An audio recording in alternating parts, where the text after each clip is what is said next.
বাংলা গল্প রহস্যময় পারিবারিক অ্যাডভেঞ্চার। আজ বৃহস্পতিবার, গ্রামের হাটের দিন। ছেলে বলল, মা, তোর সাথে হাটে যাব। আমি ভাবলাম হয়তো কিছু কিনবে। হাটে গিয়ে দেখি সে আমার হাত ধরে ঘুরছে। হঠাৎ পাড়ার রহিম চাচা জিজ্ঞেস করল, কে এই সুন্দরী মেয়েটা? আমি বলতে যাচ্ছিলাম আমি তার মা। কিন্তু ছেলে তাড়াতাড়ি বলল, চাচা, এ আমার নতুন বউ।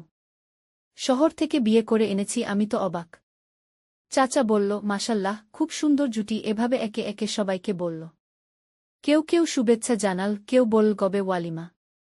হাট থেকে ফেরার পথে আমি রেগে জিজ্ঞেস করলাম, এসব কি? সে পুকুর পাড়ে দাঁড়িয়ে বলল, মা, আমি মিথ্যা বলিনি। আমি সত্যিই তোমাকে বিয়ে করতে চাই। এই গ্রামেই আমরা সংসার করব। দেখ, কত লোক খুশি হয়েছে। পুকুরে হাঁসের ছানারা সাঁতার কাটছিল। এই গল্পটি সম্পূর্ণ শুনলে আপনাদের পানি অটোমেটিক বের হয়ে যাবে, সো যত দ্রুত সম্ভব হাতের কাছে টিস্যু নিয়ে বসে পড়ুন। বিছানার চাদর যেন নষ্ট না হয় সেটা সম্পূর্ণ খেয়াল রাখার অনুরোধ জানিয়ে গল্পটি এখন শুরু করব। তার আগে সর্বশেষ অনুরোধ, দয়া করে এমন পানি বের করার গল্প নিয়মিত শুনতে আমাদের চ্যানেলটি সকলেই সাবস্ক্রাইব করুন। ধন্যবাদ। হ্যালো বন্ধুরা, আমার নাম তনিয়া খান। আমার বয়স 40 বছর। আমার স্বামীর নাম রাজীব খান, বয়স 43 বছর। আমাদের 2 সন্তান, রিহান আর সুমি। রিহান 18 বছর বয়সী, কলেজে পড়ে। সুমি 13 বছর বয়সী, স্কুলে যায়। গত সপ্তাহে আমার জীবনে এমন একটা ঘটনা ঘটে গেল যা শুনলে আপনারাও অবাক হয়ে যাবেন। বিশ্বাস করুন, এমন রহস্যময় ও রোমাঞ্চকর ঘটনা আমি কখনো ভাবিনি আমার সাথে ঘটতে পারে। গল্পটা শুরু হয়েছিল সেই বৃহস্পতিবার সকালে, যখন রিহান বলল সে আমাকে নিয়ে গ্রামের হাটে যেতে চায়। সেদিন সকালে ঘুম থেকে উঠেই দেখি রিহান খুব অদ্ভুত আচরণ করছে। সে আমার দিকে এমনভাবে তাকিয়ে আছে যেন আমাকে প্রথমবার দেখছে। তার চোখে একটা অদ্ভুত চাহনি। আমি জিজ্ঞেস করলাম, কি হয়েছে বাবা? কেন এভাবে তাকিয়ে আছো? সে বলল, মা, আজ তোর সাথে হাটে যেতে ইচ্ছা করছে। আমি বললাম, হাটে কেন? কি কিনবে? সে শুধু হাসল, কোনো উত্তর দিল না। প্রথমে আমার সন্দেহ হল। রিহান তো আগে কখনো হাটে যেতে চায়নি। আর আমার সাথে যাওয়ার কথা তো দূরের বিষয়। কিন্তু তার জেদের কাছে হার মেনে রাজি হয়ে গেলাম। ভাবলাম হয়তো কিছু কিনতে হবে তার। সকাল 9টার দিকে আমরা হাটের উদ্দেশ্যে রওনা দিলাম। পথে যেতে যেতে রিহান আমার হাত ধরে ফেল। আমি অবাক হয়ে বললাম, এটা কি করছো? লোকজন দেখবে। সে বলল, দেখুক। তাতে কি? তার এই আচরণ আমার কাছে খুবই অদ্ভুত লাগছিল। হাটে পৌঁছানোর পর থেকেই শুরু হলো আসল নাটক। রিহান আমার হাত শক্ত করে ধরে রাখল। আমি বারবার ছাড়ানোর চেষ্টা করছিলাম, কিন্তু সে ছাড়ছেই না। তারপর শুরু হলো সেই ঘটনা যা আমার জীবনে কখনো ভুলব না। পাড়ার রহিম চাচা আমাদের দেখে জিজ্ঞেস করল, কে এই সুন্দরী মেয়েটা? রিহান। আমি মুখ খুলতে যাচ্ছিলাম বলার জন্য যে আমি তার মা। কিন্তু রিহান তাড়াতাড়ি বলে উঠল, চাচা, এ আমার নতুন বউ। শহর থেকে বিয়ে করে এনেছি। শুনে আমার মাথা ঘুরে গেল। আমি বলতে গেলাম, না না, আমি। কিন্তু রিহান আমার হাতে চাপ দিয়ে চুপ করিয়ে দিল। রহিম চাচা খুশি হয়ে বলল, মাশাল্লাহ, খুব সুন্দর জুটি বানিয়েছ। কবে বিয়ে হলো?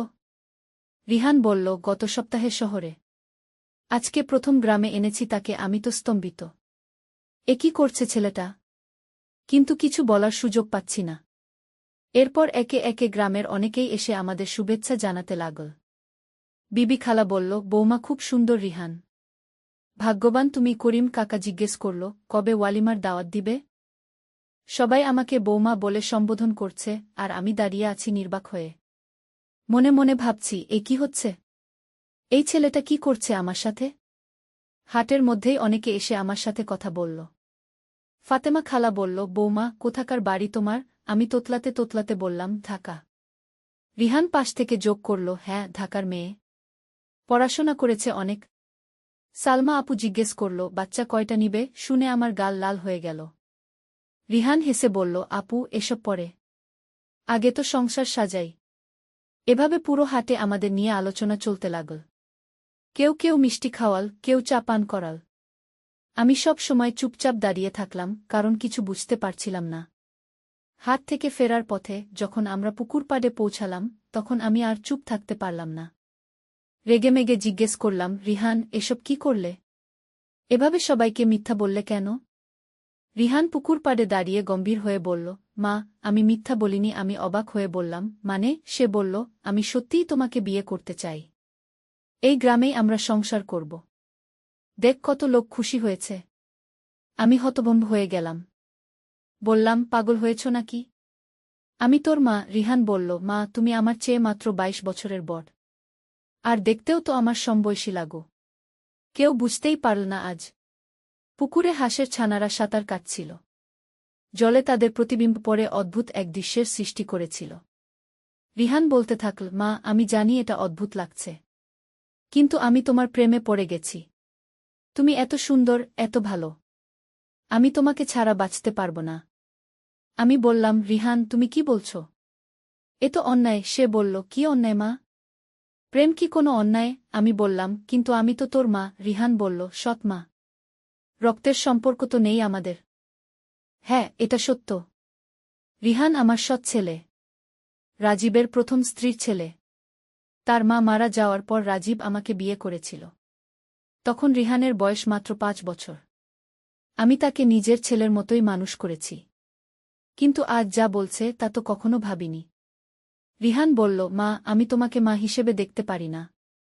তুমি আমার কাছে একজন নারী। আমি তোমাকে ভালোবাসি। আমি ভয় পেয়ে গেলাম। বললাম, রিহান, এসব কি বলছ?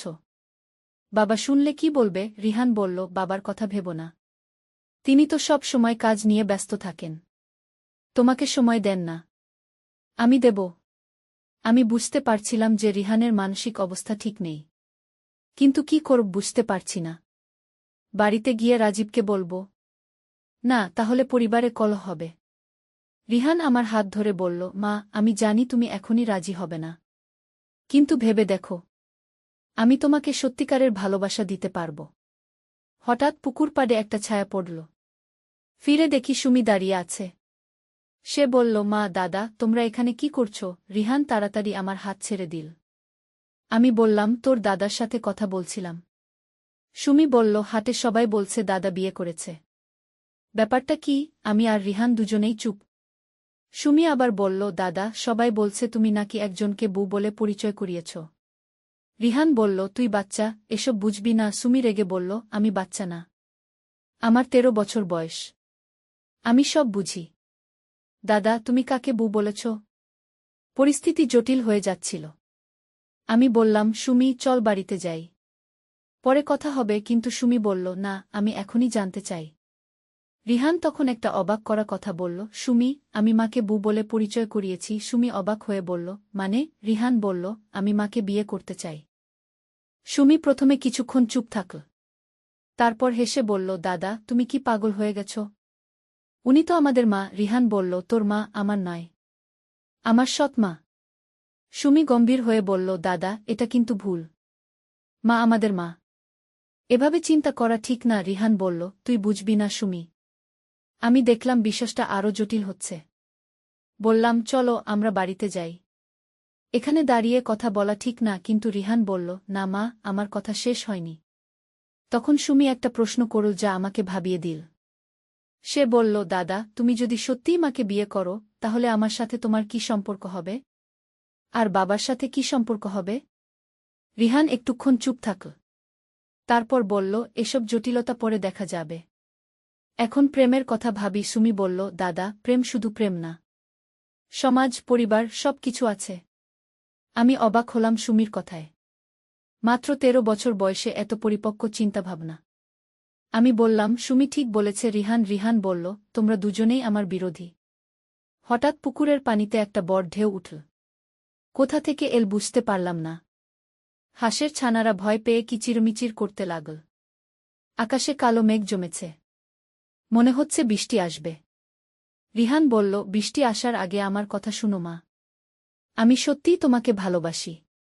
তুমি যদি রাজি হও, আমরা অন্য কোথাও চলে যেতে পারি। আমি বললাম, রিহান, এটা কিন্তু সম্ভব না। সুমি বলল, দাদা, তুমি একটা মানসিক রোগী হয়ে গেছো মনে হচ্ছে। ডাক্তার দেখানো দরকার। রিহান রেগে বলল, আমি পাগল না সুমি। আমি একজন প্রাপ্তবয়স্ক মানুষ। আমি জানি আমি কি করছি। তখনই হঠাৎ একটা আওয়াজ শুনতে পেলাম। কেউ যেন আমাদের নাম ধরে ডাকছে। ফিরে দেখি রাজীব দৌড়ে আসছে। তার মুখে চিন্তার ছাপ। রাজীব এসে বলল, তোমরা এখানে কি করছ? সবাই খুঁজছি। হাটে শুনলাম রিহান নাকি বিয়ে করেছে। রিহান মুখ নিচু করে রইল। আমি বললাম, এটা একটা ভুল বোঝাবুঝি। রাজীব জিজ্ঞেস করল, কি ভুল বোঝাবুঝি? রহিম ভাই বলছে রিহান তোমাকে তার বউ বলে পরিচয় করিয়েছে। আমি চুপ। কি বল বুঝতে পারছি না। সুমি তখন সব ঘটনা তার বাবাকে বলে দিল। রিহানের প্রেমের কথা, বিয়ে করার ইচ্ছার কথা, সব কিছু। রাজীব শুনে হতভম্ব হয়ে গেল। রাজীব রিহানকে জিজ্ঞেস করল, তুই সত্যিই এসব বলেছিস? রিহান মাথা তুলে বলল, হ্যাঁ বাবা। আমি মাকে ভালোবাসি। রাজীব রেগে বলল, পাগল হয়ে গেছিস নাকি? রিহান বলল, বাবা আমি পাগল হয়নি। আমি শুধু সত্যি কথা বলেছি। মা আমার কাছে শুধু মা নয়, একজন নারী। রাজীব চড় মারতে যাচ্ছিল, কিন্তু আমি বাধা দিলাম। আমি বললাম, রাজীব মারধর করে কিছু হবে না। রিহানের সাথে ভালো করে কথা বলতে হবে। রাজীব বলল, কি কথা বলবো? ছেলে মানসিক রোগী হয়ে গেছে। এমন সময় পুকুরের পানি থেকে একটা অদ্ভুত আলো বের হল। আমরা সবাই অবাক হয়ে তাকালাম। আলোটা ক্রমশ উজ্জ্বল হতে থাকল। হঠাৎ সেই আলো থেকে একটা আওয়াজ এল। আওয়াজটা বলল, তোমাদের পারিবারিক সমস্যার সমাধান আমি দিতে পারি। আমরা সবাই ভয় পেয়ে গেলাম। রাজীব বলল, এটা কি? আওয়াজটা আবার বলল, আমি এই পুকুরের রক্ষক জিন। রিহান অবাক হয়ে বলল, জিন? আওয়াজটা বলল, হ্যাঁ। আমি অনেক দিন ধরে তোমাদের পরিবারকে দেখে আসছি। রিহানের মনের ভেতর যে দ্বন্দ্ব, তার সমাধান আমি জানি। সুমি ভয় পেয়ে আমার কাছে এসে দাঁড়াল। আমি তাকে জড়িয়ে ধরলাম। রাজীব বলল, তুমি কে? কি চাও? জিন বলল, আমি কিছু চাই না। তবে তোমাদের সমস্যার সমাধান দিতে পারি। রিহানের মনে যে বিভ্রম, সেটা আসলে আমার একটা জাদুর প্রভাব। আমরা অবাক হয়ে শুনলাম। জিন বলল, গত বছর রিহান এই পুকুরে স্নান করার সময় ভুলক্রমে আমার একটা জাদুর আংটি খুঁজে পেয়েছিল। সেই আংটির প্রভাবে তার মনে এই ভুল ভালোবাসার সৃষ্টি হয়েছে। রিহান তাড়াতাড়ি তার পকেট থেকে একটা আংটি বের করল। বলল, এটা? জিন বলল, হ্যাঁ এটাই। এই আংটি আমার। এটা যে পরে, তার মনে নিষিদ্ধ প্রেমের জন্ম হয়। রাজীব বলল, তাহলে আংটিটা ফিরিয়ে দিলেই তো সমস্যার সমাধান হয়ে যাবে। জিন বলল, হ্যাঁ, কিন্তু শর্ত আছে। আমি জিজ্ঞেস করলাম, কি শর্ত? জিন বলল, তোমাদের পরিবারের একজনকে আমার সাথে আসতে হবে। আমার রাজ্যে আমার সেবা করতে হবে 7 দিন। আমরা সবাই চুপ হয়ে গেলাম। কে যাবে? রিহান এগিয়ে এসে বলল, আমি যাব। আমি এই সমস্যার কারণ। কিন্তু জিন বলল, না তুমি নয়। যে আংটি পড়েছে সে যেতে পারবে না। রাজীব বলল, তাহলে আমি যাব। জিন বলল, না, পুরুষ চাই না, মহিলা চাই। তখন সুমি বলল, আমি যাব। কিন্তু আমি বললাম, না, তুমি ছোট, আমি যাব। জিন বলল, ঠিক আছে। তবে মনে রেখো, 7 দিন পর ফিরে এলে রিহানের সব ভুল ভালোবাসা চলে যাবে। সে আবার স্বাভাবিক হয়ে যাবে। আমি রাজি হয়ে গেলাম। বললাম, আমি যাব। রাজীব বলল, না তোনিয়া, এটা বিপজ্জনক। আমি বললাম, পরিবারের জন্য এটুকু করতে পারি। জিন বলল, তাহলে আমার সাথে এসো। পুকুরের পানি থেকে একটা সিডি বের হল। আমি ভয়ে ভয়ে সেই সিডি দিয়ে নামতে শুরু করলাম। পানির নিচে গিয়ে দেখি একটা অন্য জগৎ। সেখানে অনেক জিন থাকে। তারা বিভিন্ন কাজ করে। কেউ রান্না করে, কেউ পরিষ্কার করে। আমাকে দেখে সবাই অবাক। জিনের রাজা আমাকে দেখে বলল, তুমি কে? আমি বললাম, আমি তোনিয়া। এসেছি সেবা করতে। রাজা বলল, ভালো। তোমার কাজ হবে আমাদের রান্না করে দেওয়া। 7 দিন সেখানে থাকলাম। জিনরা আমার সাথে ভালো ব্যবহার করল। তাদের রান্না করে দিলাম। অনেক নতুন জিনিস শিখলাম। জিনদের জীবনযাত্রা অনেক আলাদা। 7 দিন পর জিন রাজা বলল, তোমার কাজ শেষ। এখন তুমি বাড়িতে যেতে পারো। আমি খুশি হয়ে বললাম, ধন্যবাদ। রাজা বলল, তোমার পরিবারের সমস্যা সমাধান হয়ে গেছে। পুকুরের পাড়ে ফিরে এসে দেখি রাজীব, রিহান আর সুমি অপেক্ষা করে আছে। আমাকে দেখেই রিহান দৌড়ে এসে বলল, মা, তুমি ফিরে এসেছ। তার কণ্ঠে আগের মতো সাধারণ মায়ের প্রতি ভালোবাসা। আমি বুঝলাম জাদু কেটে গেছে। রিহান আবার আমাকে মা হিসেবে দেখছে। সে লজ্জিত হয়ে বলল, মা, আমি কি সব বলেছিলাম? আমার মাথা খারাপ হয়ে গিয়েছিল। আমি তাকে জড়িয়ে ধরে বললাম, কোনো বিষয় না বাবা। তুমি সুস্থ হয়ে গেছ। রাজীব এসে আমাকে জড়িয়ে ধরল। বলল, তুমি কেমন আছো? আমি বললাম, ভালো আছি। জিনরা আমার সাথে ভালো ব্যবহার করেছে। সুমি খুশি হয়ে বলল, মা, আমি জানতাম তুমি ফিরে আসবে। পুকুরের পানি আবার স্বাভাবিক হয়ে গেল। হাঁসের ছানারা আবার সাঁতার কাটতে শুরু করল। মনে হচ্ছিল কিছুই ঘটেনি। রিহান আংটিটা পুকুরে ফেলে দিল। বলল, এই অভিশপ্ত জিনিস আর কারো ক্ষতি না করুক। আংটিটা পানিতে তলিয়ে গেল। আমরা বাড়ি ফিরে গেলাম। রিহান আবার আগের মতো স্বাভাবিক হয়ে গেল। পড়াশোনায় মন দিল। আর কখনো আমার দিকে সেই অদ্ভুত চোখে তাকাল না। গ্রামের লোকজনকে আমরা বললাম যে এটা একটা ভুল বোঝাবুঝি ছিল। রিহান মজা করতে গিয়ে এমন বলেছিল।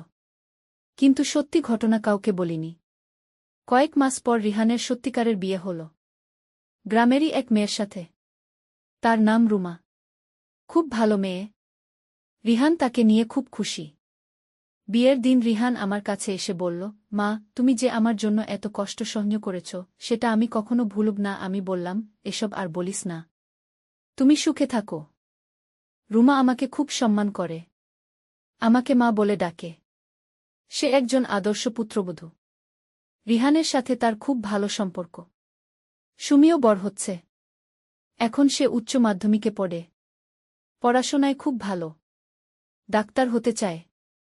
আমি তার স্বপ্ন পূরণে সাহায্য করছি। রাজীবের সাথে আমার সম্পর্কও আরও ভালো হয়েছে। সেই ঘটনার পর সে আমাকে আরও যত্ন করে। আমার মতামতের দাম দেয়। এভাবে আমাদের পরিবার আবার স্বাভাবিক হয়ে গেল। কিন্তু মাঝে মাঝে আমি সেই জিনদের কথা মনে করি। তারা কেমন আছে? আমার কথা মনে করে কি না? একদিন পুকুরের পাড় দিয়ে যাওয়ার সময় একটা অদ্ভুত ব্যাপার ঘটল। পানিতে একটা আলো জ্বলে উঠল। মনে হলো কেউ যেন আমাকে ধন্যবাদ দিচ্ছে। আমি বুঝলাম জিনরা আমাকে মনে রেখেছে। তারা খুশি যে আমি তাদের সাহায্য করেছিলাম। এটা ভেবে আমার ভালো লাগল। বর্তমানে আমি একটা সুখী পরিবারের মা। রিহান এখন বাবা হতে যাচ্ছে। রুমার পেটে বাচ্চা। আমি দাদিমা হতে যাচ্ছি। রিহান বলল, মা, আমার বাচ্চার নাম তোমার নামে রাখব। আমি বললাম, সুন্দর নাম রাখিস। নতুন প্রজন্মের উপযুক্ত নাম। সুমি এখন 16 বছর বয়সে পৌঁছেছে। সে খুব বুদ্ধিমতী মেয়ে। তার বন্ধুরা তাকে খুব ভালোবাসে। সে পড়াশোনায় এত ভালো যে স্কলারশিপ পেয়েছে। রাজীব এখন একটা নতুন ব্যবসা শুরু করেছে। মুরগির খামার। খুব লাভ হচ্ছে। আমিও তাকে সাহায্য করছি। হিসাব নিকাশ দেখি। গ্রামের লোকজন আমাদের পরিবারকে খুব সম্মান করে। কারণ আমরা সবাই মিলেমিশে থাকি। কোনো কলহ নেই। সবাই নিজের কাজে মনোযোগী। মাঝে মাঝে ভাবি, সেই জাদুর আংটির কারণে যে বিপদে পড়েছিলাম সেটা আসলে আমাদের পরিবারের জন্য ভালো হয়েছে। কারণ সেই ঘটনার পর আমরা একে অপরকে আরও ভালো করে বুঝতে পেরেছি। রিহান এখন একজন দায়িত্বশীল মানুষ। সে তার স্ত্রী আর আগামী সন্তানের জন্য কঠিন পরিশ্রম করে। আর কখনো কোনো অন্যায় চিন্তা তার মাথায় আসে না। সুমি বড় হয়ে একদিন ডাক্তার হবে। সে গ্রামের মানুষদের চিকিৎসা করবে। এটা ভেবে আমার গর্ব লাগে। আমি তাকে সেই লক্ষ্য অর্জনে সাহায্য করব। রাজীব আমাদের সংসারের কর্তা হিসেবে খুব ভালো। সে কখনো আমার সাথে খারাপ ব্যবহার করে না। আমার মতামতকে গুরুত্ব দেয়। আজ আমি যখন এই গল্প বলছি তখন মনে হচ্ছে সেই ঘটনা যেন গতকালের। কিন্তু বাস্তবে তার থেকে অনেক বছর কেটে গেছে। এখন আমাদের জীবন সম্পূর্ণ স্বাভাবিক। কিন্তু সেই অভিজ্ঞতা আমার জীবনে একটা গভীর ছাপ রেখে গেছে। আমি বুঝেছি যে পরিবারের জন্য যে কোনো ত্যাগ স্বীকার করা যায়। ভালোবাসা মানে সহ্য করা আর ক্ষমা করা। রিহান এখন একজন ভালো স্বামী আর হবু বাবা। সে তার ভুল থেকে শিক্ষা নিয়েছে। এখন সে জানে সত্যিকারের ভালোবাসা কি। পুকুরের পাড়ে সেই ঘটনার পর সে অনেক পরিবর্তন হয়েছে। সুমিও সেই ঘটনা থেকে শিক্ষা নিয়েছে। সে বুঝেছে পরিবারের সবার একটা ভূমিকা আছে। সেই ভূমিকা ঠিকভাবে পালন করলেই শান্তি। আর আমি বুঝেছি যে একজন মা হিসেবে আমার দায়িত্ব শুধু সন্তানদের খাওয়ানো আর পড়ানো নয়। তাদের মানসিক সুস্থতাও দেখতে হয়। সেই জিনের রাজার কাছে 7 দিন থেকে আমি অনেক কিছু শিখেছি। তারা আমাকে বলেছিল যে মানুষের মনে অনেক অন্ধকার আছে। সেই অন্ধকার থেকে বাঁচতে হলে ভালোবাসা আর ধৈর্য দরকার। আজ আমি যখন আমার পরিবারকে দেখি তখন মনে হয় আমি সফল। আমি একটা সুন্দর পরিবার গড়তে পেরেছি। সবাই নিজের মতো করে সুখী। রিহানের বাচ্চা হলে আমি তাকে গল্প শোনাব। সেই জিনদের রাজ্যের গল্প। কিন্তু সত্যি ঘটনা বলবো না। শুধু রূপকথার গল্প বলে বোঝাব যে ভালো কাজের ফল ভালো হয়। সুমি ডাক্তার হলে সে গ্রামে একটা হাসপাতাল করতে চায়। সে বলেছে, মা, আমি চাই গ্রামের সবাই যেন ভালো চিকিৎসা পায়। এই কথা শুনে আমার গর্ব হয়। রাজীবের ব্যবসা ভালো চলছে। সে বলেছে একটা বড় খামার করবে। তাহলে গ্রামের অনেক লোকের কাজ হবে। এটা একটা ভালো পরিকল্পনা।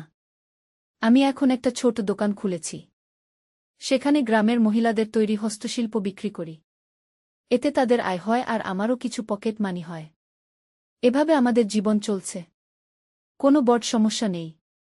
ছোটখাটো সমস্যা তো সবার জীবনেই থাকে, কিন্তু আমরা মিলেমিশে সব সমাধান করি। মাঝে মাঝে রিহান বলে, মা, তুমি না থাকলে আমাদের পরিবার এত সুন্দর হতো না। আমি বলি, পরিবার মানে সবাই মিলে, একা কেউ পারে না। সুমি বলে, মা, তুমি আমার আদর্শ। আমি বলি, তুমিও আমার গর্ব। এইভাবে আমরা একে অপরকে অনুপ্রাণিত করি। রাজীব বলে, তোনিয়া, তোমাকে বিয়ে করে আমি সৌভাগ্যবান। আমি বলি, আমিও সত্যি জীবনে এত সুখ পাব ভাবিনি। আজ যখন আমি এই গল্প শেষ করছি, তখন মনে পড়ছে সেই পুকুরের পাড়ের কথা। সেখানে আমাদের জীবনে একটা বড় পরিবর্তন হয়েছিল, কিন্তু সেই পরিবর্তন ভালোর জন্যই হয়েছে। আমি বিশ্বাস করি, জীবনে যা কিছু ঘটে সবই একটা কারণে ঘটে। আমাদের পরিবারের সেই সমস্যাও ছিল একটা পরীক্ষা। আমরা সেই পরীক্ষায় পাস করেছি। এখন আমি একজন সুখী মা, সুখী স্ত্রী। আমার সন্তানরা ভালো আছে, স্বামী ভালো আছে। আর চাই কি? হ্যাঁ, জীবনে এখনো অনেক স্বপ্ন আছে। রিহানের সন্তান হবে, সুমি ডাক্তার হবে, রাজীবের ব্যবসা আরও বড় হবে। এসব স্বপ্ন নিয়েই আমি এগিয়ে চলেছি। আর সেই পুকুর, সেটা এখনো আছে। মাঝে মাঝে সেখানে যাই। হাঁসের ছানাদের সাঁতার দেখি। মনে হয় তারাই আমার সেই অ্যাডভেঞ্চারের সাক্ষী। কখনো কখনো পুকুরের পানিতে একটা আলো জ্বলে ওঠে। আমি জানি সেটা আমার জিন বন্ধুদের সংকেত। তারা আমাকে মনে রেখেছে। এভাবেই শেষ হয় আমার এই অদ্ভুত কিন্তু সুন্দর গল্প।